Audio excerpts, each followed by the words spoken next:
commitment that the city has to the community. It's really critically important that we know sometimes we're not always in the know, we're not always at the city council meetings, and so it's great that the mayor is coming to the community to talk about what's important to him, what's on the horizon, and bring his team there. So we are honored to have our San Diego, I call him our Chief Executive Officer, Mayor Gloria, to join us in a fireside chat and to provide this unique opportunity to gain some of the insights from his leadership. I want to talk a little bit, just before we start, about the County of San Diego, our Chamber of Commerce, because we really have dedicated ourselves to closing the wealth gap and the opportunity gap that historically has faced our community as a whole. And I mean, this is nationwide. But our mission is centered around creating generational wealth. And we do this through business enterprise, through education, and through all the things that we focus around our businesses. And because I feel, and I'm sure our chair is here, so I want to introduce, I should have done that in the very first place, our chairman, Bruce Mayberry. We also have our staff and team here. And the good news about the team that we have at the Chamber and the leadership and our board of directors is that we all are here with the goal and the mission to support our Black community, not just our Black businesses, but the community as a whole. And I can only tell you that over the past several years, I've been the president and CEO for 3 years, going on 4 years, and we have made some significant milestones that I'm very proud of our accomplishments. We have now the Urban Business Resource Center. We've given out so many grants, over $3.7, $3.8 million over the last 3 years in grants to Black-owned businesses, and that's never happened before in the history of this city. So, you know, through our initiatives, through the Urban Business Resource Center, we are making sure that Black-owned businesses get access, I repeat, access to resources, to tools, to money that they've never had access to before. And that is not only our goal, but we're delivering on that particular promise. We are also creating jobs, because it's not just about whether or not you have money for businesses, but we have to make sure that Black people have jobs and that people are hiring people of color, because we are all talking, I mean, corporations, whether it's the city or corporate America, everybody's talking about diversity, equity, and inclusion. Well, you know what? We're here to make sure that people walk that talk and hire diversity and hire inclusion and be more inclusive.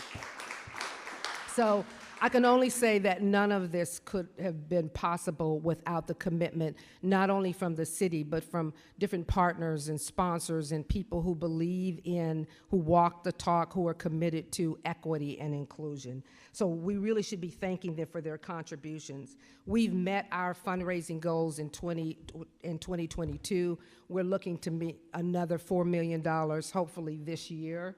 In 2023, so that we give all this money out. We keep just enough to keep those doors open to hire the right talent, the talent who can make a difference and who believe in what we believe in our community, to help provide programs and services. But all of this money goes back out into the community. So tonight, I'm so excited. We are going to be engaged in a dialogue with Mayor Gloria and present questions to him that the community submitted in, not questions that we came up with, but we asked the community to give us questions, things that are really important in this community in D4, not just D4, but really a hardcore focus on D4.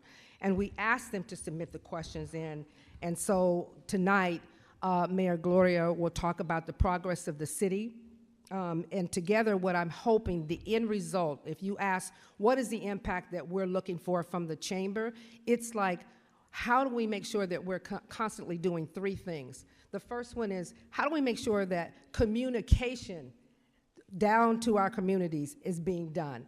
Like, communication is the first thing. How are we communicating back to the city, to the mayor, to his staff, his incredible staff? and the office, and how are they communicating back to the communities that they serve. Number two is how are we collaborating? Because it's critically important that we don't point fingers, but that we look at the problem and we become problem solvers together, that we are all solution builders together as a community, and that we hear and listen to what the community says. And then the third thing is impact and deliverables. We are being held accountable, and we also want to make sure that the city is held accountable to making sure that they are delivering on the promises. And so far, it's been such a home run. So I want to invite you to join the Black Chamber of Commerce. If you haven't, this is my serious plug to put it in, that to join the Black Chamber of Commerce. We are here to support you. We have a lot of programs. If you haven't joined, get online, join. Somebody will call you, ask what do you want to be a part of, and be a part of our community, be a part of an inclusive process. And so we thank you for your presence, your support, and your dedication on our shared vision. And let's continue as a community to work together and to support the community as a whole. Thank you. Before we begin, I just want to bring up two people who are critically important that I have been working heavily with the city. The first person is Chida Warren Darby. She is Director of Appointments and Boards and Commission. And the second person coming up with her is Kim Desmond, Chief Race and Equity Officer. And I want them to say a few words about what they're doing, because the mayor is walking his talk. He is bringing inclusion and diversity in the city, in the department. So come on up. Good evening. Good evening. Thank you, Donna, for that. It's a pleasure to be here. My name is Chida Warren Darby, Director of Appointments, Boards, and Commissions, and I oversee the City of San Diego's almost 50 boards and commissions, making appointments and making sure that we have diverse boards and commissions that can better serve our city.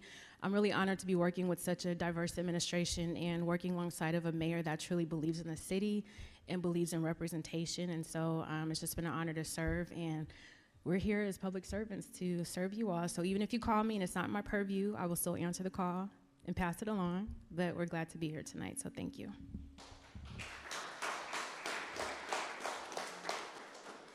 And I'm Kim Desmond. I have the honor of being appointed to be the city's first Chief of Race and Equity.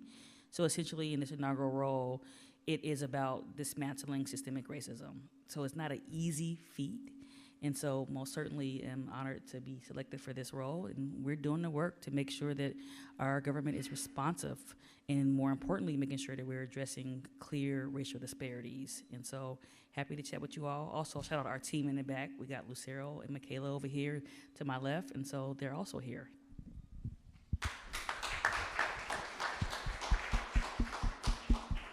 So while they're moving the podium, I just wanted to say this. I'm literally going to give a shout out for your two peeps over here, and more, and more. They work hard for the money.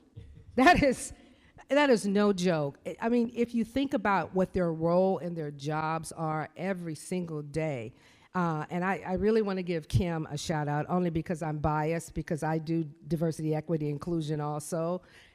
And so Kim is what I call my partner and road dog. But if people only understood how much work that takes, when you're trying to do systemic changes, when you are working on behavioral change for people, remember, to unlearn or learn behavior is difficult.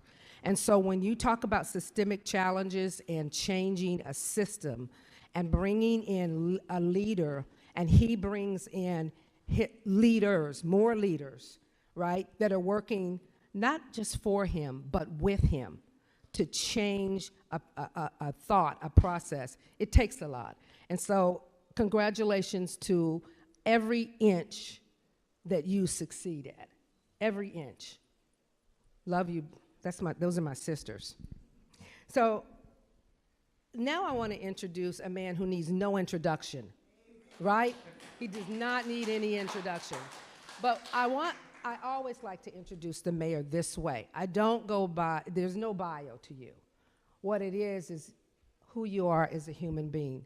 And when I think about, you come from humble beginnings, about your mother who was a hotel maid, your father who was a gardener. I mean, you come from the working class, and you know what it's like to be excluded. So when we talk to you, I feel like I'm just talking to a friend who understands things, right? Who's experienced those things. So he doesn't need that. But what the introduction I want to do is, here's a man who has made equity and inclusion and diversity not only a part of his life, but a part of his work. This is the man, Mayor, Chief Executive Officer, Todd Gloria.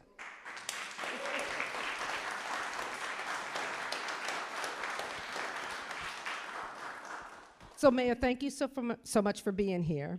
I'm just going to jump right into these questions. Absolutely. Okay? I know you have a lot, so let's do them. So the first thing I want to say is the fireside chat tonight is not a chamber chat. It is the community chat tonight. And since we only have an hour, I really selected the questions from the community. And so I want to dive right in by start asking you, setting the tone around inclusion and equity, because that's from the very beginning in your campaign, when you were campaigning, equity was the word you used. You are now the mayor. Equity is still the word you use.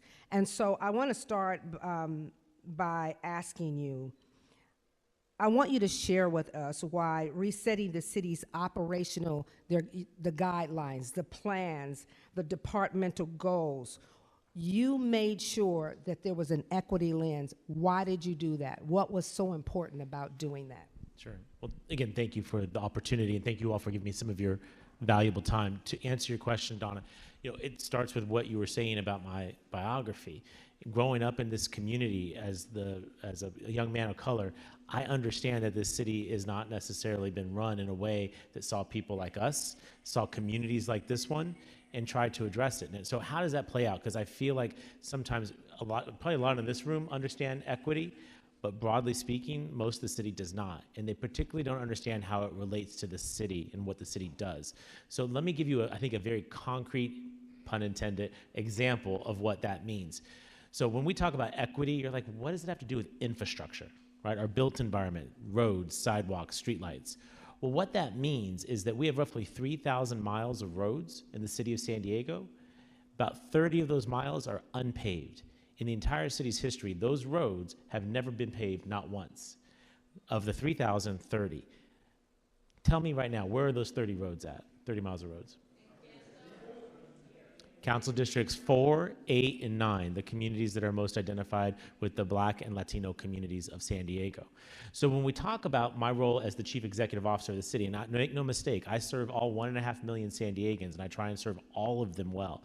But when we do an infrastructure budget, I gotta pave the streets in all of the neighborhoods of the city. I gotta fill the potholes in all the city. That includes La Jolla, Scripps Ranch, San Ysidro, downtown. But when you're talking about equity when it comes to infrastructure, if you're not acknowledging that there are roads that wish they had potholes because they've never been paved, then you understand why we have to have a different lens and a different conversation about the work that we do. And that's just roads. You can throw in streetlights, you can throw in policing, you can throw in library hours. There's a multitude of ways that this works. So we are trying to center equity in the work that we do, recognizing that this is the first time it's ever been done. Kim has a very difficult job because it's not like as though we're implementing a plan. We're often bringing an 11,000 person organization along, teaching them what it means, helping them to identify for the first time the disparities that exist, and then trying to actually address them with limited resources. My answer to you is that none of this will be done in 1 year, not even in one administration. But my goal is, and you all know this, our responsibility in life isn't necessarily to accomplish everything, but it's to move the ball as far down the field as you possibly can in the time that you're given and be prepared to pass it on to the next generation to do their part. That's my goal for you as mayor. Thank you. What improvements have you made at the city to make it more inclusive, a more inclusive workplace? Oh, it's okay. Okay. More inclusive workplace. Well, we started with starting to collect data. We did the first pay disparity study in the city's history in a very long time. And what we identified was the fact that there are massive disparities. that between women and men, women are not compensated as highly as the men in our organization. That amongst white and people of color are not compensated as well as their white counterparts of the city of San Diego. I'm talking about the 11,000 people that work for the organization that I'm honored to lead. Now, when you get that data back and the answers are that embarrassing, you know, there's a temptation to put that in the bottom of the desk, in the back of the drawer, and close the drawer and not talk about it.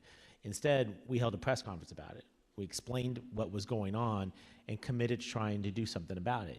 And you all may have read in the paper recently that we recently concluded a number of labor contract negotiations. They're trying to address the disparities, not just in the demographic areas of gender and race, but also in the classifications. When you look at what we underpay, I know you're going to be shocked to find out that we're not paying groundskeepers what we need to pay, laborers what they need to be paid. The folks that keep our parks clean, those people are often undervalued, and not surprisingly, they're often people of color and women.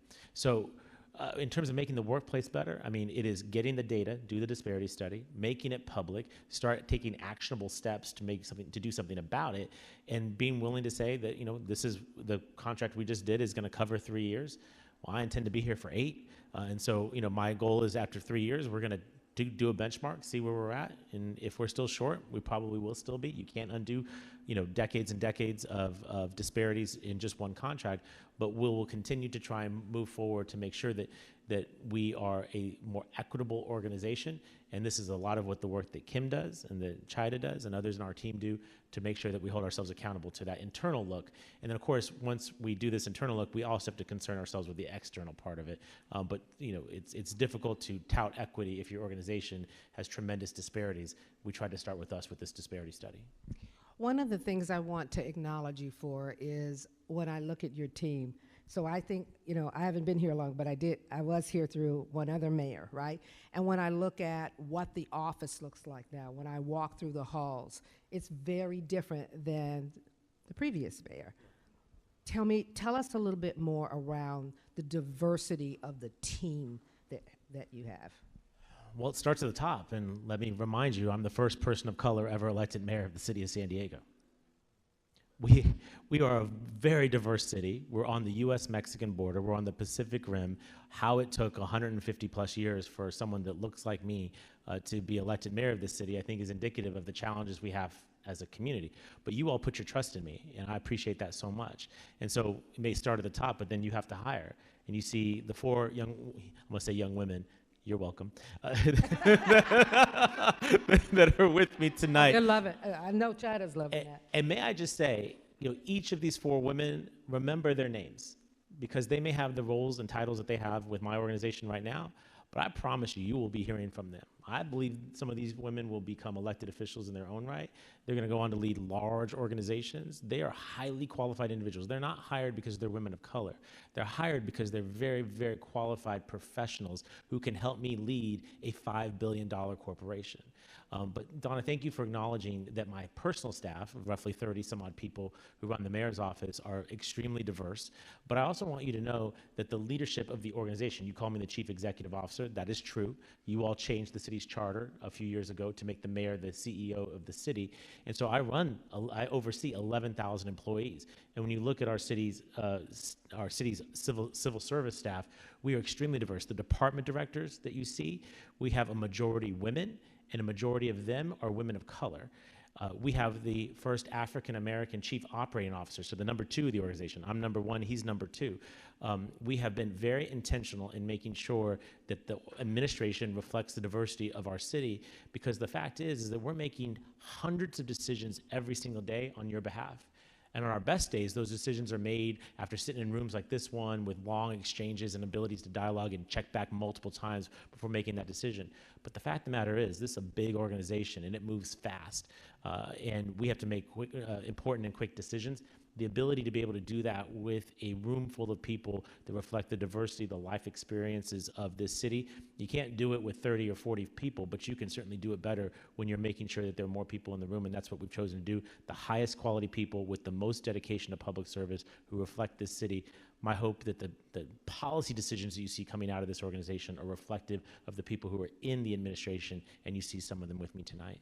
Yeah, no, that's really great, and I've met Eric, by the way, and so you have such a diverse team of people and skilled. So, and I love this because when you have the diversity of skills, talent, experiences, culture, mindsets, that's when the best innovation happens, and people can reflect on what's happening and bring their thoughts around their communities at large. So, thank you so much for that. I want to start out with also one of your top priorities, which is around homelessness and unsheltered. And I can tell you that the Chamber is deeply concerned that our Black business owners are now becoming a part of that unsheltered population. When you think about businesses, especially Black-owned businesses, who are still disproportionately underserved, under everything. Just name a word and it's under, right? And the problem that it is that not only are we underserved, but still having access, we're still operating in COVID mode, right? Which is a reactionary mode. We still don't have the right access to capital and a lot of the resources and everything. And so when a business closes, remember that business, they're feeding their family. It's a roof over their head, clothes on their back, you know, food at the table, everything, right? So they're now becoming part of that population. And so we want to know what some of the things that you're doing, what are some of the investments that you're making in the city to help eradicate homelessness and unsheltered. Well, we could spend our entire time talking about that issue. It is, by my judgment, the #1 issue in the city. You may agree or disagree, but I tell you, you know, when I was on the city council, this was a conversation that was generally held in downtown San Diego, which was a part of my council district. This is now a conversation in every corner of the city. And while that's troubling, I think the truth is in politics, you know, if everyone's talking about something, you know, politics is addition. This is an opportunity to actually drive change on this issue. So you asked, what are we doing about this? A lot of things. It's difficult to answer a question about homelessness very quickly because it's the most complex problem that people are seeking simple solutions for, and there really aren't simple solutions.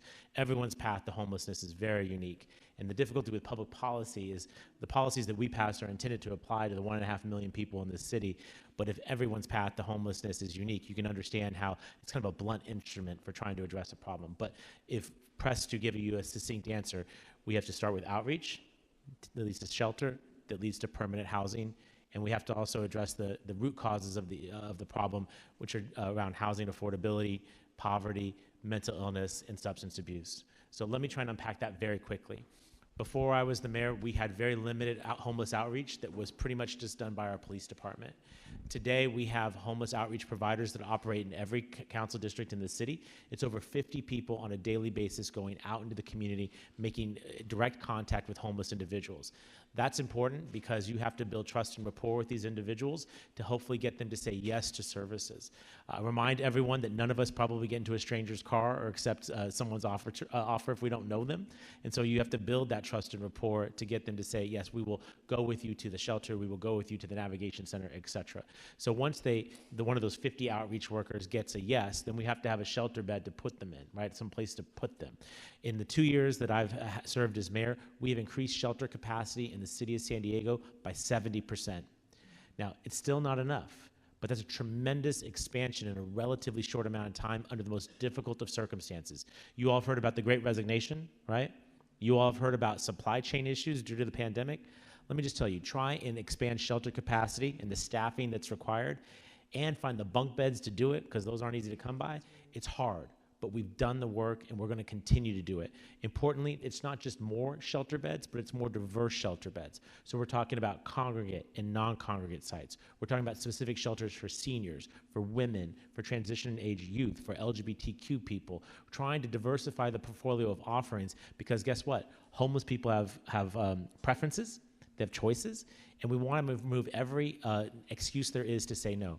Oh, you don't want to go to a congregate shelter? Well, we have a non-congregate option. You're a senior that's afraid to go into an environment with younger people, here's a senior option. You get my drift. So once they get into shelter, shelter is not the end point. Housing is the final endpoint. And so we have to build more housing. And that's probably something we may discuss, but we are advancing some of the most pro-housing policies in the state of California. The state, late last year, designated San Diego one of just 7 cities in the state that is pro-housing, meaning to say that we are interested in doing everything we can to build more housing that folks can afford. Now, again, we can't undo multi-decades worth of housing uninvestment in one administration, but we're trying to do what we can. How does that look? Well, we've scrounged around the cushions at City Hall and found some money, and what we're doing is topping off housing projects across the community that are affordable housing projects. In our first year, it was 900 plus units across the city, San Ysidro, downtown, Rancho Bernardo, permanent housing with about a third of those units dedicated to formerly homeless individuals. So you can see really quickly the outreach leading to shelter that leads to housing that ends someone's homelessness. Now, just a couple quick other things. I already mentioned that trying to build more housing to address the affordability issues, but we have to talk about the mental health crisis that's going on in this community, in this country, in this culture, as well as the addiction crisis. I'm working in Sacramento, so let me take a step back. The city does not have direct jurisdiction over healthcare. The county has that, and the state has that, and the feds to a lesser extent. So it's not a tool that I have. Often I'm forced to deal with with mental illness crisis with the blunt instruments that I have, which is paramedics, police officers, and sanitation workers. These are not social workers or clinicians. But what I can do is use the bully pulpit you've given me as mayor to try and drive policy change. I was in Sacramento yesterday asking the governor and the legislature for behavioral health reforms to allow us to help get more people into care. Probably some of you have had individuals in your life that are having with mental health crises, but you can't find a place to put them. Some of you may be the parent of an adult-aged child that you know is going to die on the streets, but you can't get them conserved because the threshold for conservatorship is so high. We're trying to change that, and we're having some success with Care Court, but we've got a lot more work to do.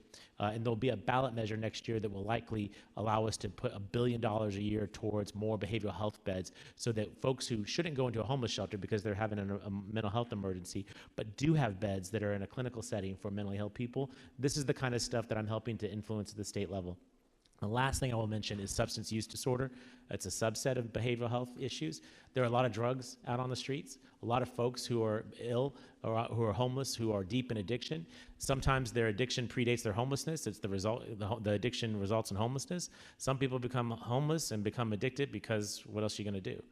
Point is this, we have to have better solutions to that. And I just want to call out something that's very important. And I want you, maybe if you remember nothing else I say tonight, fentanyl is killing way too many people in our community, and not enough people know what it is or know that it's a threat to you. And if you think I'm not talking to you right now, I am talking to you right now. Our children are getting this poison on their phones through social media, and they're taking it in their bedrooms, and they're dying in the middle of the night. And mamas and daddies are opening the bedroom door in the morning to find their babies dead. Importantly, that same thing is happening on our streets with the homeless. In 2017, 2 homeless people in our city overdosed to death on fentanyl. In 2021, it was 113 people. 2 people to 113 people in 5 years' time.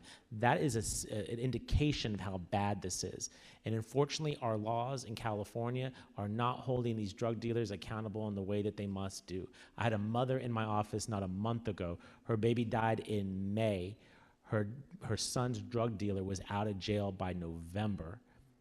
She made an observation of the fact that her child would not be home for Thanksgiving, but her child's drug dealer would be home by Thanksgiving. We have to do more work on substance use disorder, and I'm committed to doing that. Again, I don't have direct control over it, but I can help influence it as the mayor of the 8th largest city in this country. But so my question for you is, how are you collaborating with the county? If this is a county or a state, like, where is that collaboration? Because unfortunately for you, you get the aftermath of everything and you have to clean it up, right? Yeah. But where is that collaboration? Because if you look at the Black community, there is a substantial percentage of unsheltered are Black, right? Disproportionate, yeah. Disproportionately. Yeah, yeah. And on top of that, yes, I am happy that the county, the city, they're doing something about the homeless crisis, but to me, it's deeper, right? That is like going to a doctor's office, finding out you have cancer or whatever, and they give you the pill, right? So they're helping with the problem, but what caused that is the deeper thing. What caused the homelessness? What caused people to have to turn to drugs? What caused people to be so depressed and have mental illness? If we can get to the root of that and solve that problem, which is systemic, and we go down, which, jobs and all of these other things, then, and this isn't just your problem. I'm saying, when does the city, the county, the state come together to say we have a problem, we disproportionately have a community? We talk about it, it's on CNN and every place else, but what exactly, where is that collaboration taking place? Well, let me say that historically there's been very little, but that's really changed in the last 2 years. Let me give you a quick example. The city has long been providing homeless shelters in our city. You probably think of them as the sprung tents, the big tents that house a lot of folks. We have one at 16th and Newton. We have one at 17th and Imperial. We have another one over on Rosecrans at Pacific Highway. Now, historically, those have been done solely by the city in partnership with a nonprofit provider.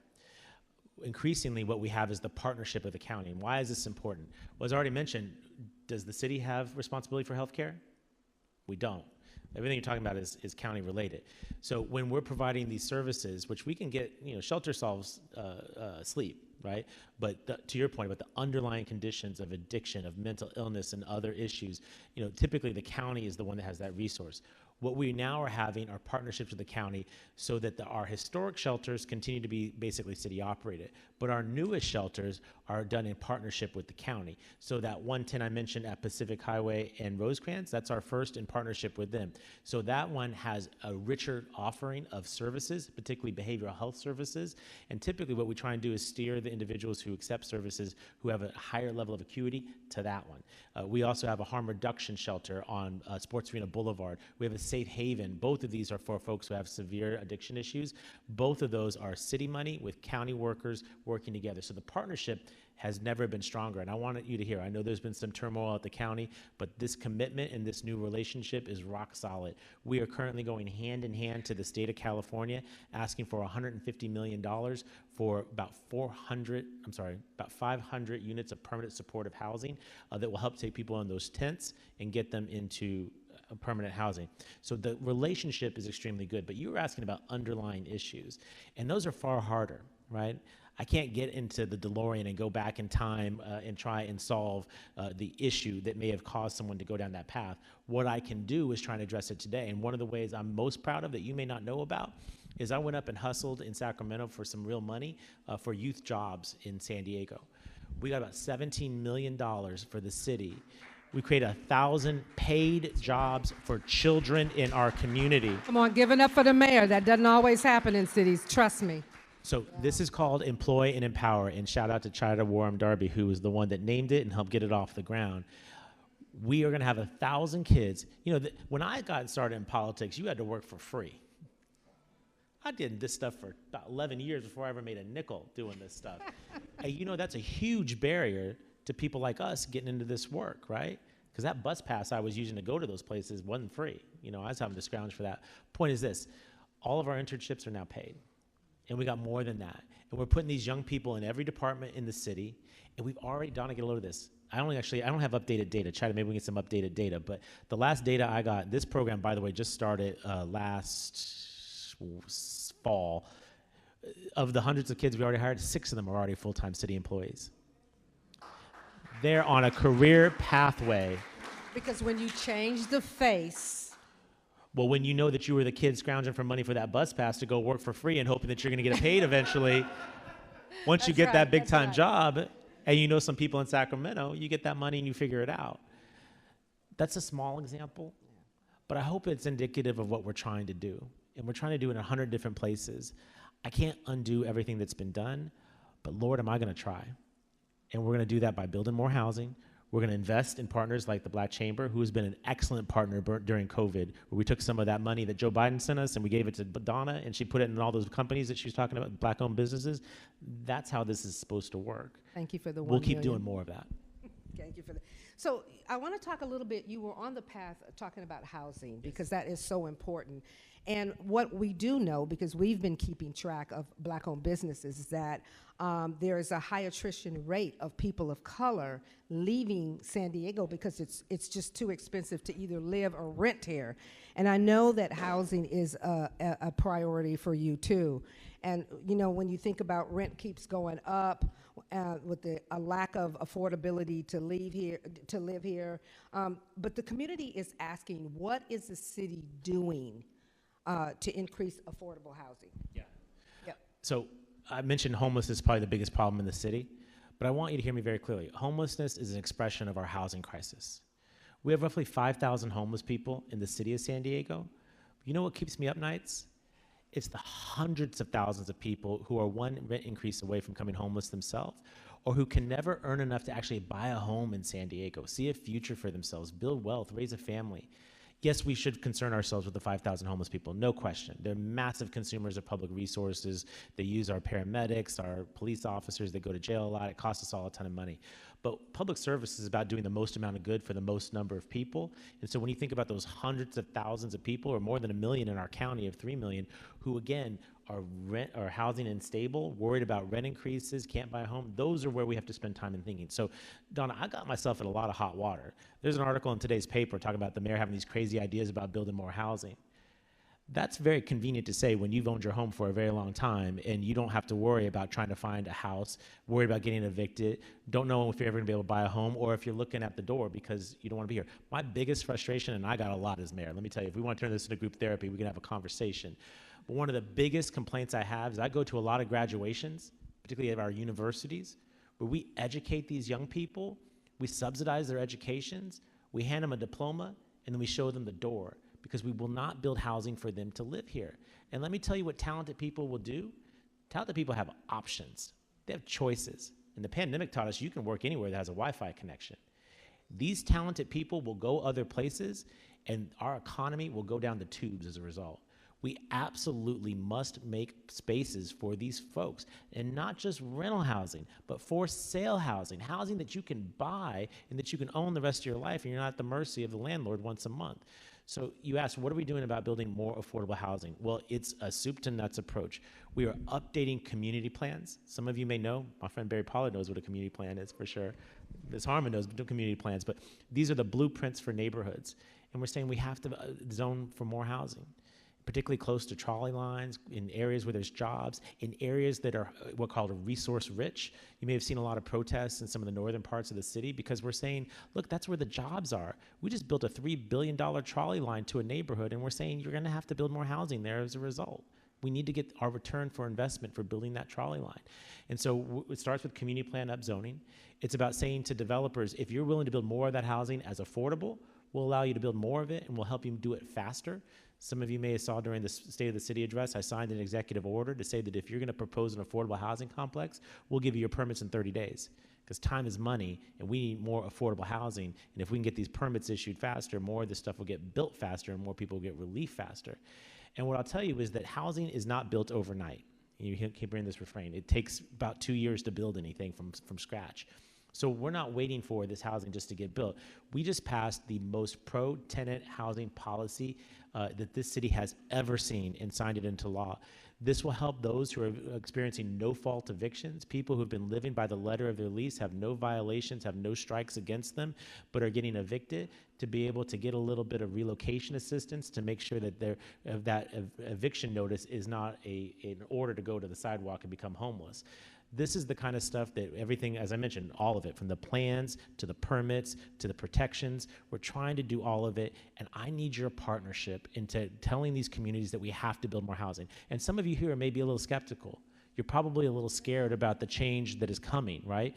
That you see maybe a granny flat getting built in the backyard next to your house, and you're wondering what that means for you. But I want you to think about what it is to never see your grandchildren because they moved away. I want you to think about what it is to have done everything right, to have gotten a degree, to have gotten a good paying job, but still not be able to buy a home. My mom and my dad, the gardener and the maid, they bought a home in San Diego. They were able to buy a home in San Diego over 30 years ago because you used to be able to do that. Does anyone in this room think a maid and a gardener can buy a home in the city of San Diego today? Absolutely not. My brother and I are the first in our family to ever go to college. Neither of us are homeowners. Neither of us. Consider what it will be for this city if the working class and the middle class move away because they don't see a future for themselves here. We have to change that narrative. We have to build the housing, and it has to be affordable, and it has to be affordable for working and middle class people, those hundreds of thousands of people who are worried about if there's a future for themselves in the city. As the mayor, as long as I'm mayor, I will do everything I can to make sure that there's a place for you if you're willing to work hard and play by the rules. So Mayor, talk a little bit about the tenant protection ordinance, because, you know, a lot of people rent, right? And don't have any type of protection. You just get evicted or all of those things. So talk a little bit about what is the tenant protection ordinance. Right. So this ordinance, which had its final vote of the city council on Tuesday and will be signed by me as soon as the clerk writes it up and sends it to my office, it takes us from having the least amount of protections of a big city in California to some of the toughest protections in California. What does that mean? It's everything from process and really delineating the process. I think when any of you have ever experienced getting that notice, it's not particularly clear what it means to you, what rights you have, what timelines you have. A lot of folks self-evict because they don't know the process, and they end up becoming housing unstable sooner. They don't avail themselves of the offerings that are currently allowed under the existing law, let alone the new law that we just passed. And I think probably the most important thing beyond the process clarifications, the notification improvements that are gonna be necessary, is the relocation assistance.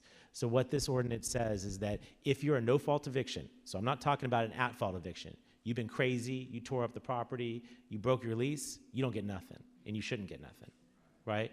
But if you've been living by the rules and you have a new owner that wants to evict you to raise the rent, make some improvements and raise the rent, you know, we still have private property and we have to respect that.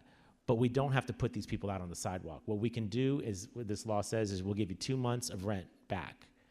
If you're an adult, if you're a senior or a disabled person, we'll give you 3 months. Now, that's not gonna be enough to solve the entirety of the problem, but I was talking to a family in my office the other day that has experienced this exact same thing. They live in an apartment just up the street. They've been informed that they've got to get out, and they know that the landlord's going to double the rent on what they're currently renting today. They're paying about $1,700 a month for rent. They don't know where they're going to go. They can't find a 2-bedroom apartment for $1,700 a month, right? They can't find that. Under current law, what they're currently experiencing, because they've already been issued the eviction notice, it's over. They get nothing, right? They have to go find the first, the last, and the security deposit, all out of their own pocket, and they're terrified they're going to be homeless. With this new law, someone help me out here. It's a family. There's no disabled people. They're not seniors. 17 times 2, 1,700 is 3,400. They'd have $3,400 in their pocket, and that will help them with that first, last, and security deposit. It makes it a little less likely they're going to be put out on the street and on the sidewalk. And so it's just about getting folks a fighting chance.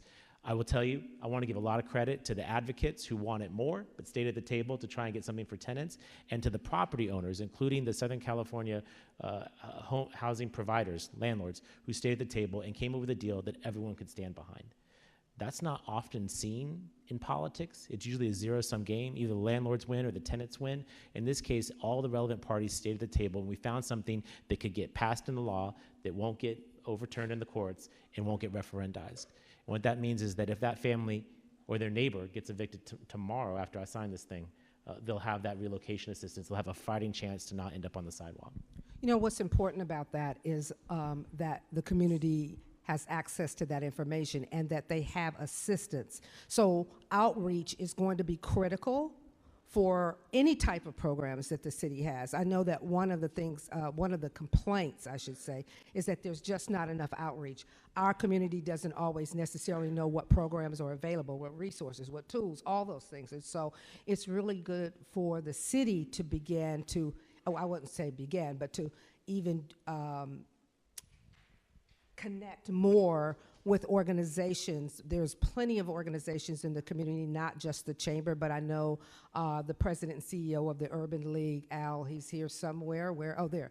Al is here, and there are other organizations that are here today.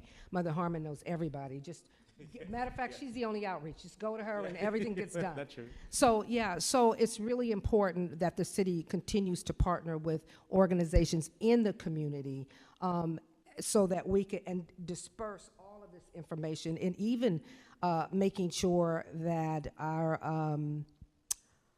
newspaper, any type of social media, all those things get that type of information to give out. And Donna, this is a wonderful opportunity to share some of this. I mean, I know you have communication channels, and I hope that we can work to push some of this stuff out. But I also remember, we have a communications department. I would encourage you to follow us on all the social media channels. Subscribe to my newsletter. We put them out twice a week. One for general notices, is the other one for homelessness updates. Come get involved with your town council, your planning group. I mean, I understand that often people feel as they're not hearing from the city, but I often want to make the observation there are lots of communication going out. And I'd ask, have you signed up for that newsletter? Have you watched Channel 24? Have you called into a city council meeting and asked a question? Have you called one of my staff members to ask? We would love to share information with folks. And if you think there's a place that we could go that would be effective in getting some information out, let me let you know, I work 7 days a week. We're going out to places, but it's hard to get to everybody. Again, 1.5 million people. You won't get to everybody, but it ain't because we're not driving all over town and trying to get to everybody. Let us know where the right places to be. And Michaela Volk from my team, who's here, runs our community engagement operation. Those folks work as hard as anybody in our city to try and be in rooms like this one on days when the Black Chamber is not here, but talking with groups that are here to let them know this is what the city's doing on tenants' rights, on homelessness, on housing production, on policing, et cetera. And I will also just put a caveat to that too, is that a lot of POC communities really want to hear from someone in their community. It's a trust thing that happens sometimes, right? So a lot of times it doesn't have to be that way all the time, but certainly people in their community, we're always talking like, is that true? Are they really giving that money out? Or is that happening for real? Like, who said that? Did the church, did the pastor, did Mother Harmon? Who said that for it to be solid? So again, partnering, more with the community's outreach at large is critically important. I want to switch gears for a minute. You ready to switch gears for a minute? I want to talk a little bit about public safety. And I have 3 questions. I know that there's a budget increase happening, or it happened for SDPD. And I want you first to explain the budget increase for the police department. Yeah, first explain that. What was increased and why? Sure. So y'all dealing with this inflation? Yeah. City's no different. What you and I pay to gas up our own cars is higher, right? But remember, from the city's perspective, we have about 4,000 vehicles. So what you're paying on your 1 or 2 cars, maybe a couple more, whoever those people have more than 3 cars, you come see me afterward. I'd love to talk to you about supporting your city. There's just the cost of doing business. Your SDG went up, so did ours. Gas went up, yep. We got to pay people a bit more, So a lot of that is just socialized across the organization. That's true for PD, that's true for libraries, that's true for Park and Rec. In terms of what are the, I think, significant increases in law enforcement or in public safety, one is around the overtime budget. Some of you know that we have about 200 fewer officers than what we have budgeted for, but the calls still come in, right? And so the way that we make up that difference is we ask people to do overtime. And the overtime budget is always over budget. So I've proposed in this budget it's about $7 million variance to put more of that overtime money, more of that salary money toward overtime, to just be honest with people. This is not salary money, this is overtime. So it's more of an accounting thing, but it does show up as an increase, but it's just trying to be legit and direct with people. Another one that's an increase in there is around smart streetlights. And some of you may remember a number of years ago, the city outfitted a lot of streetlights around town with cameras, but they didn't tell anybody about it. And a lot of folks, myself included, were a bit upset about that because we were told, the few of us that knew, to your point about communication, were told this was about sustainability in the environment, but what it really was about policing. Now, here's the thing. I don't mind the law enforcement being able to find bad guys faster. That's cool by me, but you got to tell people that's what it's for. And importantly, if you're filming people, for innocent folks, what are you doing with their information? So what we did was spend the last 2 years working with community groups to establish the city's first privacy ordinance. And what it says is before the city procures a piece of technology, you got to do a community forum and dialogue. You got to figure out what this thing's going to do, how it's going to affect both innocent and non-innocent people, or suspects, I should say, and then deal with it. We've done that now. And so now we're prepared to implement.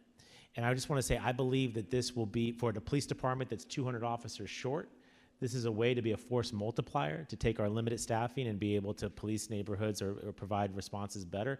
I'll tell you how this works out. You're a victim of a crime, you call 911 and you said, you know, someone just assaulted me, they took off in a white sedan. Well, PD would be in the position of pulling over every white sedan that they come across. Or you could pull the street camera footage, find out it's a 2003 Toyota Corolla, and you pull over the Toyota Corollas and let everyone else in the Altimas, the Cavaliers, and whatnot to go on their way. Allows us to interact less with people who are not suspects and use our limited policing time more effectively. That's about $4 million. So general cost of living inflation, coupled with being legit on our staffing budget relative to overtime, and then implementing smart streetlights, those are the increases that are proposed in this budget, which has not yet been adopted by the City Council. Their final adoption it will be sometime in mid-June.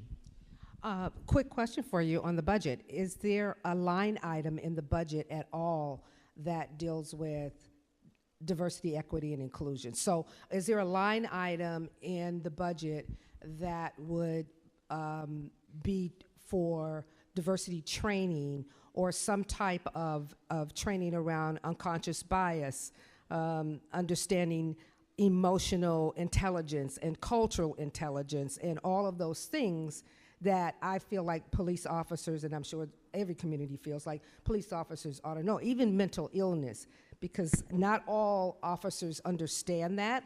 And so is there a line item for some type of training around or development for police officers? Yes, but let me do one better. This is our first budget where Kim has been here from its inception. So this is our first equity budget. And what does that mean? That meant that for every department, before I would put it as a part of my budget proposal, they had to go through what's called a tactical equity plan, really looking at the whole organization and identifying disparities and then trying to explain how their budget can try and reduce those disparities. Now, I'm not going to address every one of them. I'm not going to do it all in one budget, but we've begun the process, thanks to Kim and her team's work, of identifying these, putting it as a part of the budget process, because you can talk about it in abstract, but if you do it when you're talking about dollars and cents, it becomes real. So this is all of the departments, right? Not just police, but all of the departments. And it's been a heck of an exercise, and not everyone has been willing participants, but the boss says they got to do it, so they're doing it. And then Kim's department exists, it's funded, and Kim, in terms of, is there a dollar max? I'm blinking on the top of my head. You might just holler out. Last year, our budget is about 9, so last year he actually gave us 4 positions. Those positions will do all the training, all the racial bias training this year. So the allocation happened last year, but the way the budget worked, we hired for this year. So yes, to your question, it was a lot last year. And I think beyond that, we fully funded the commission that you all voted for, the Independent Police Review Commission. That's funded. We're waiting for the City Council to appoint the commissioners to serve. We continue to, fund other initiatives that are intended to address what I understand and know from a personal experience. I had the conversation with my dad. I understand to try and use the limited city dollars to address that.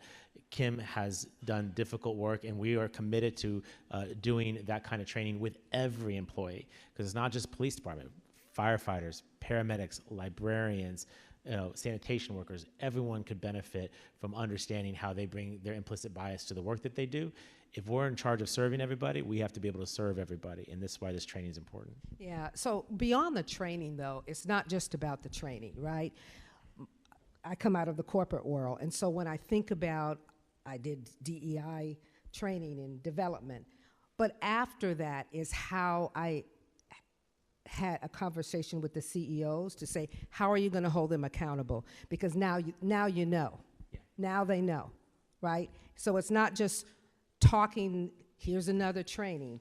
It's like, are you saying, you're going through this training because you're going to be held accountable for what you do and how you behave in the community that we serve.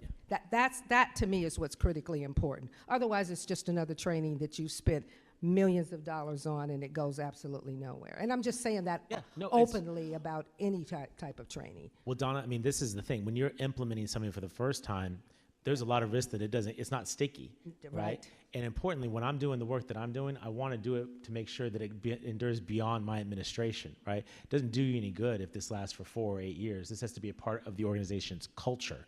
And so not only are we inventing this from scratch, but we're trying to ingrain it into the organization so that it doesn't matter who's mayor, this is a part of how our organization is going to work. I will tell you that in terms of that accountability piece, the voters created an independent structure.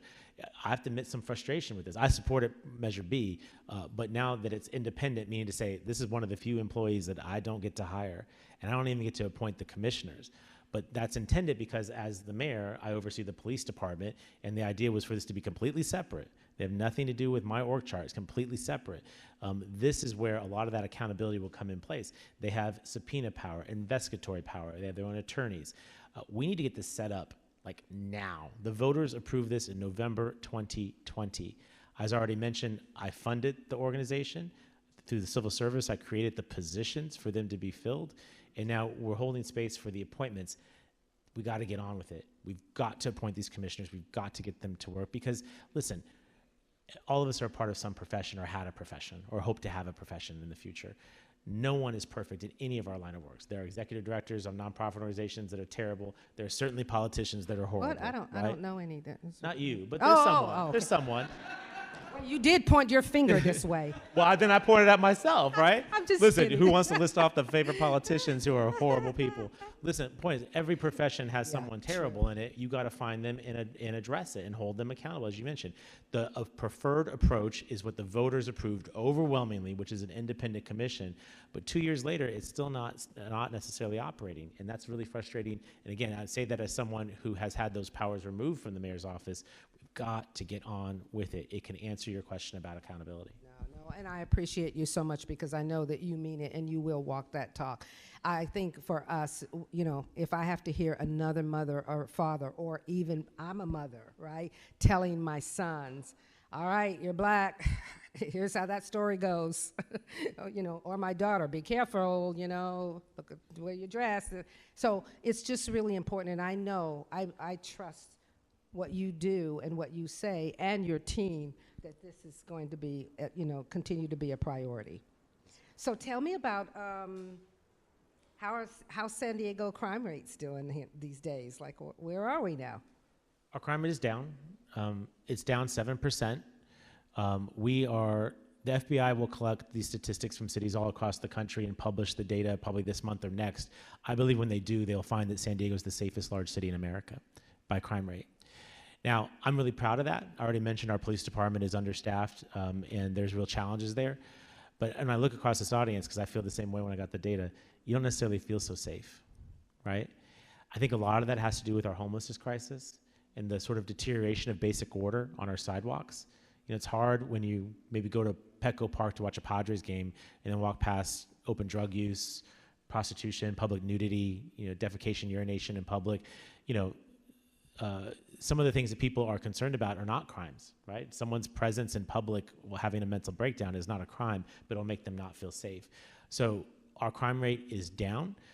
That's a story that's worthy of telling, and we are appreciative to all of our public safety professionals that are a part of that.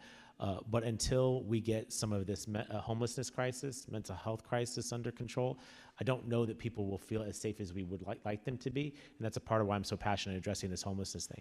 Again, a lot of what people often come to me about, Mayor, I don't feel comfortable. Well, what are you concerned about? Well, that man is over on the street corner screaming at the top of his lungs. That's not a crime. And currently, under our current mental health laws, if he's not a threat to himself or to others, it's also nothing we can do anything about. And some of you may have been in that position where a police officer or somebody else said, man, there's nothing I can do about that. And that feels really unfulfilling to you. That's a part of what I'm trying to do in Sacramento, is to say, let's quit lying to ourselves to say that person who's standing on the street corner screaming at the top of the lungs is not in need of help. That someone who's doing that has any ability to care for their basic needs. How does that person know to drink water so they don't get dehydrated? How are they not going to run out into the street and not get hit by a car?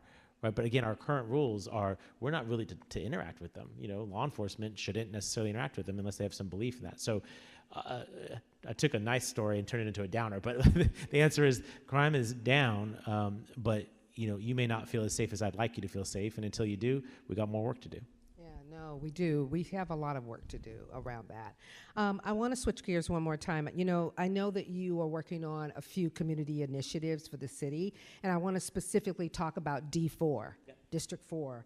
Yep. Talk a little bit more, share with us about the park master plan. Yep. Yep. Well, I'd love to, because the Parks Master Plan is very good for Council District 4. So you ready to get wonky? Let's get wonky. Okay. So historically, the city funds infrastructure on a neighborhood by neighborhood basis, meaning to say that the dollars created in Valencia Park and Canto and Mill Hills must stay in those neighborhoods. And that kind of seems fair, right? You're like, that's my money. You know, they built the Walgreens that generated a developer fee. Well, I want that to go to sidewalks in this neighborhood, right? But here's the problem. None of these projects usually generate enough cash to actually make the projects. You probably have seen plenty of mayors and city councils sit on this very same stage and say, Donna, we're going to build that park, and then we never build that park. And it isn't for a want or desire to do it. It's generally we don't have the cash to do it because most of our infrastructure is financed through fees. So the Parks Master Plan, and even better than that, our Build Better SD proposal, which is all fees, we have now collapsed from individual neighborhoods to a citywide fund. Now, keep with me now. Don't get freaked out. What that means is that here's the operational notion. None of us spend our entire life in one neighborhood, right? You may work in downtown but live in Skyline Hills, but your kids play Little League in Mission Valley and your husband works up in Sereno Valley. You have an interest in the infrastructure in all of those neighborhoods working well. And importantly, when the city stovepipes those dollars and never builds anything because we can't spend it anywhere other than the neighborhood it was created, that's a recipe for what I inherited, which is roughly $300 million in cash sitting in these individual accounts, but none of it individually is enough to actually build anything. So when you collapse those 50 separate different accounts into one large account and then allow your elected official to do her job in this district, right, to go hustle that money. And by the way, let me just give a shout out to Monica Montgomery Stepp, who is our city's budget chair. So let me just tell you, when she's crafting that budget, she can grab some of that money and make sure it comes to her district. But the point is this. If there's a lot of building going on in downtown San Diego and that's generating a lot of fees, for that we can build some parks downtown for that worker. But if she goes home at night to Valencia Park, what if we use some of that same money to build parks in that neighborhood? That's what's going on. This is somewhat controversial. For some of those neighborhoods that are getting a lot of development, they say, Mayor, we're building all this stuff, but we want the infrastructure in our neighborhood. And I agree with them. We should build infrastructure, but go back to the equity piece. What about those neighborhoods that never had a park, never had a library, haven't had a new fire station in 60, 70 years? The previous condition is a recipe for nothing ever happening in these neighborhoods. This is a way to actually get projects done. Because again, most of these projects just need a little bit. They may need a couple $100,000, but if you work on the old premise, it's going to take 10, 15, 20 years. We need to do projects today. We shouldn't be sitting on hundreds of millions of dollars. We should be putting people to work in neighborhoods and letting them benefit from those projects actually getting built. So the Parks Master Plan tears down those silos, creates a citywide fund, and then allows us to fund the projects that are shovel ready, that are ready to go. They can start improving neighborhoods and quality of life now. And I believe, while it may be somewhat controversial today, I think when you start seeing more stuff get done in your neighborhood faster, I think everyone will appreciate it. And just remind them, they don't live all their life in one neighborhood. We get around and we benefit from all of our neighborhoods being strong and being invested in. Thank you. Thank you. You know, I want to ask you a personal question. I thought about this. I want to know the specific narrative that you want the Black and brown community to say about you after your term. Well, that's pretty, maybe two quick things. One is my organizing principle for why I do this work. You heard it before a little bit, the most amount of good for the most number of people, right? When I was talking about the homeless versus the housing insecure and the folks who aspire for home ownership.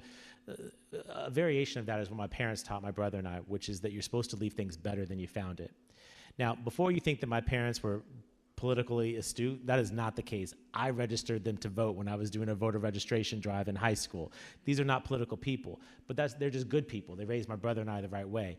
Where did that come from? Let me just a quick vignette. When we were growing up, we didn't always have a car. That was pretty embarrassing, you might imagine. We didn't always have a car. We'd borrow people's car.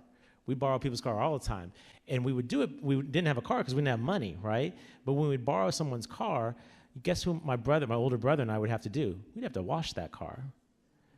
We'd have to get buckets and soap and sponges, and I'm like, oh my God. And then we'd have to gas the car up. And gas was expensive then. You think it's expensive now, it's still expensive then. Point is, why were we spending all this money when we didn't have money for a car in the first place? Well, we did it because my parents said that's what you're supposed to do. You don't return a car dirty with no gas in it. You return it with a full tank and it's clean. That's leaving things better than you found it. I didn't know it, but at the time, that was a recipe for public service. I care deeply about my hometown. I want to leave it better than I found it, and I hope that people will get that. The second quick story, and this gets to the equity piece. So I already mentioned I'm the city's first person of color elected mayor. More specifically, I'm the first Native American, Filipino, Puerto Rican, Dutch mayor of San Diego. Oh, you're such a salad bowl there. Such a salad bowl. If you're wondering how that happened, the I just Navy... want to know who's pure in here. I don't think any of us are, so I think we all have a little bit of something. The Navy Something, is how something. that happened. The Navy is how that happened. My Filipino grandfather, in his life, I never saw him in anything other than a three-piece suit, ever. And that was to include mowing the lawn of his house in Claremont. Now, it's kind of goofy, right? And I thought growing up, God, Grandpa's weird. And he kind of was. But it's still bizarre to do that. Now, as a child, I didn't understand it. As an adult, I do. My grandfather came to San Diego in 1943 because of his military service. And then he chose not to go back to home. He stayed here because it's beautiful, right? Many of you can relate to this. But in 1940s, 50s, and 60s San Diego, a man of color had to wear that suit to be seen even as a man worthy of respect. And he wore that suit the rest of his life until his dying day. That suit was a reflection of the scars that this community inflicted upon him. He was a door-to-door salesman. His ability to put a roof over his and his wife and children's head, his ability to put food on the table required people that didn't look like him and didn't trust him to open the door and give him the chance to sell them something. He was scarred by the racism that he experienced. He talked about the fact that home in Claremont, he had to put more down than anyone else on that block because he was a man of color, and they didn't want to sell to him. But if you met my grandfather, you understood you were going to sell that house to him. He had to marry his wife in another state because he couldn't marry her here because they were different races. That experience that he had informs my understanding of the world and why I understand that in 2 generations, you can go from not getting married, not being able to buy a home, and not being seen as a man to your grandson being mayor of this city. I believe in the power of this community, and my responsibility is to leave the door for opportunity wider than I found it, just exactly what he did for his children and what my parents did for me. That's what I hope people to know about why I do this work. Yeah, thank you.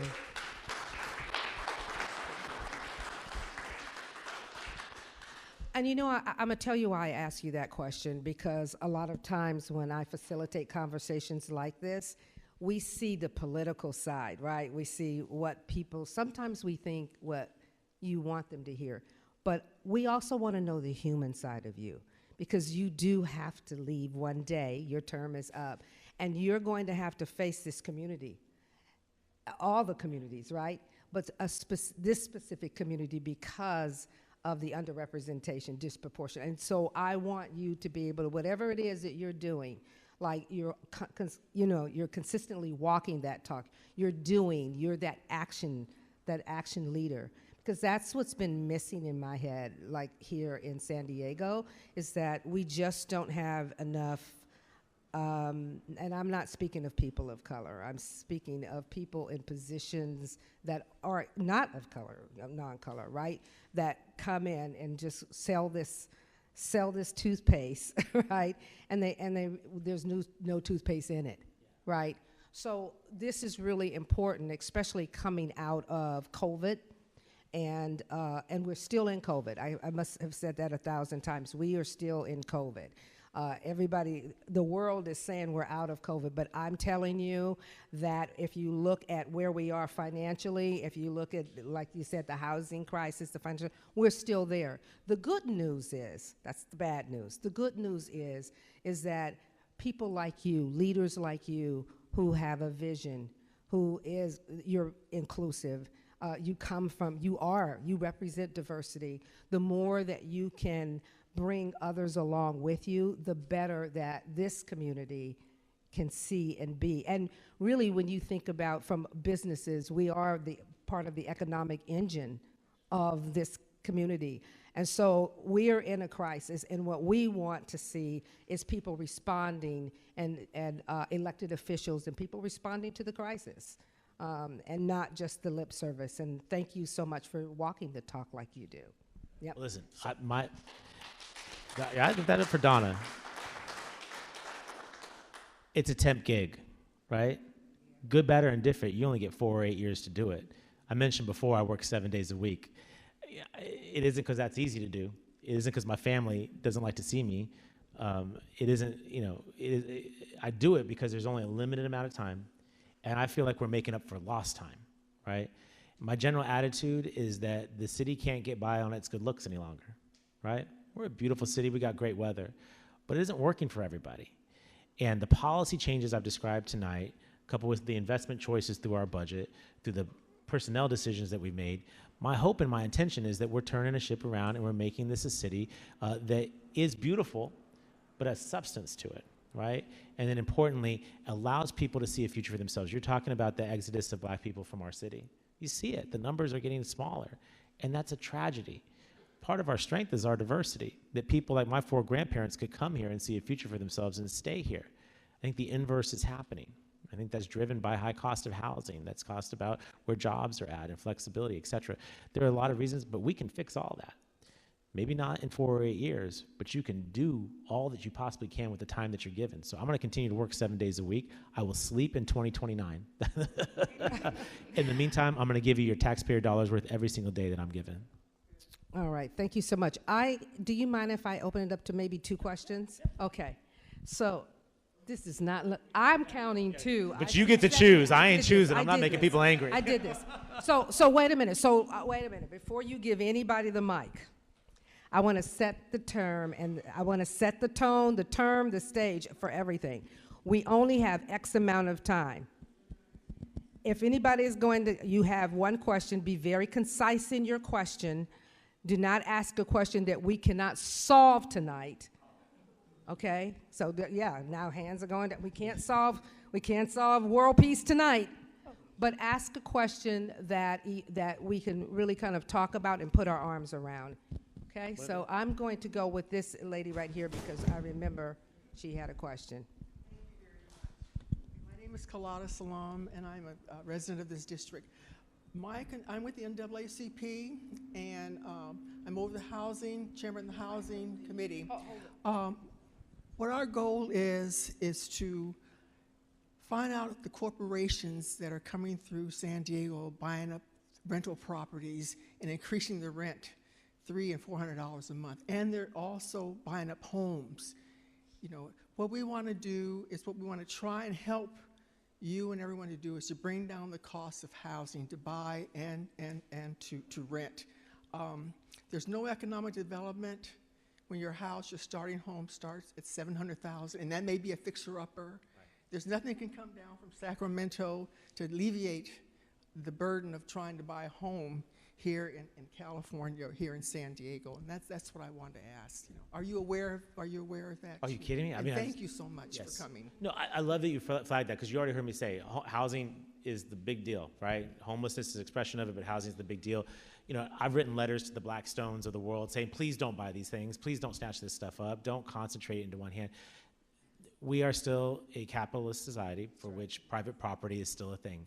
So that is what it is. What we can do is, I think, a couple of things. One is increase the supply of housing. Scarcity breeds cost, right? Why are jewels and diamonds expensive, right? There's not a lot of them. Well, that's fine for rare jewels. Housing should not be so rare as to be expensive, right? So we have to increase the amount of housing. If there's more housing, the costs will come down. I think the other thing that, while we can't prohibit certain people from doing transactions, what we can do is consider potentially charging them more. I will tell you that Vancouver has a real estate investors tax that they levy when a foreign national purchases a property in their city, and the proceeds of that go to an affordable housing fund. That's one way to potentially try and disincentivize corporate buyers versus actual live humans. And if they still continue, because under the way of the structure of our society, you at least create a revenue stream to build housing that's more affordable. But I will tell you that through my permitting and planning processes, I can help effectuate more housing get built, which is one of the ways to reduce the scarcity and therefore the cost.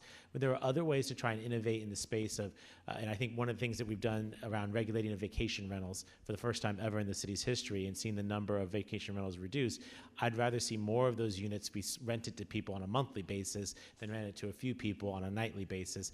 Those regulations, I think, are helping to produce that. There are different ways to address it, but the root cause of what you're asking for will continue, and given our economic and social structure, but that doesn't mean we can't pass policies that, again, makes housing less scarce, and to the extent that corporate actors still in this space, that we can at least try and tilt the direction more towards human buyers of families who want to get in here.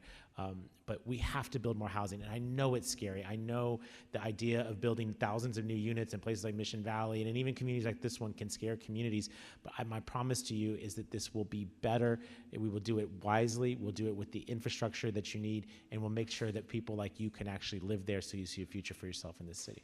Thank you, Mayor. We have another question on this side. Hi, Stan Kaplan, and thank you for being here, Mayor, and thanks for taking my question. I'd like to bring a concept, and I think it's important that the people that live in the communities are able to give feedback also to see how they feel. So here's the concept on the homeless crisis.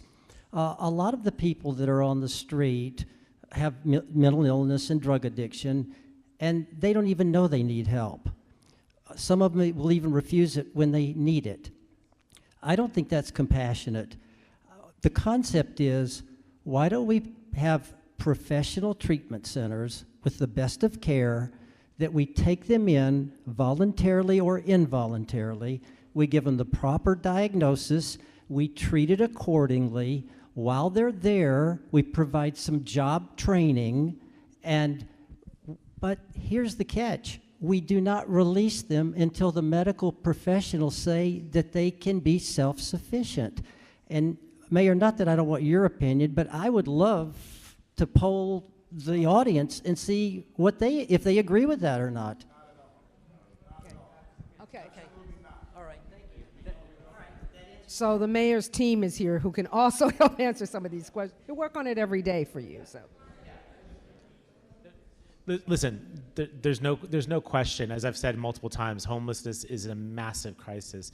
And it is true. There are a number of people who will decline the services largely because they don't have the awareness. They're so deep in their addiction or their mental illness that they don't know that. Now, as I mentioned before, we should have outreach workers every single day trying to build the trust and rapport so they will accept the services. We should have that shelter so that they have a place to go if we can do it.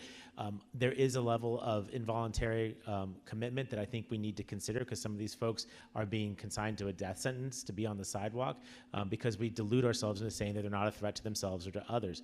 That requires a policy change in Sacramento that I'm supportive of. But even then, you will still have people on the sidewalk described exactly as you're saying. And I believe that whether it's our unsafe camping ordinance that Councilmember Whitburn's currently advancing, our safe sleeping initiative that I'm trying to prepare to deploy in our city, we have more offerings that we can provide these people and get them off of our sidewalks, allow our children to walk to school safely, allow our businesses to not have encampments in front of them, allow a more basic order on our sidewalks than we have today. Okay, unfortunately, we have only time for 2 more questions. So I'm going to go on this side. And the gentleman with the mask on back there, there you go.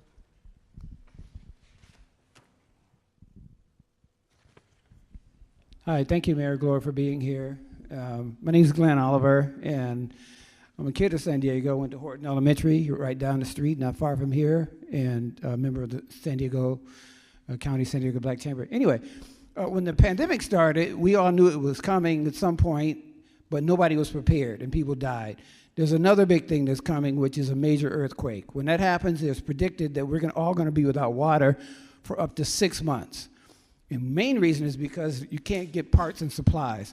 My company works helping utilities get supplies in an emergency through mutual aid. We're working all over the country and other countries as well, but we haven't been able to make any inroads here in the Southern California area where it's needed.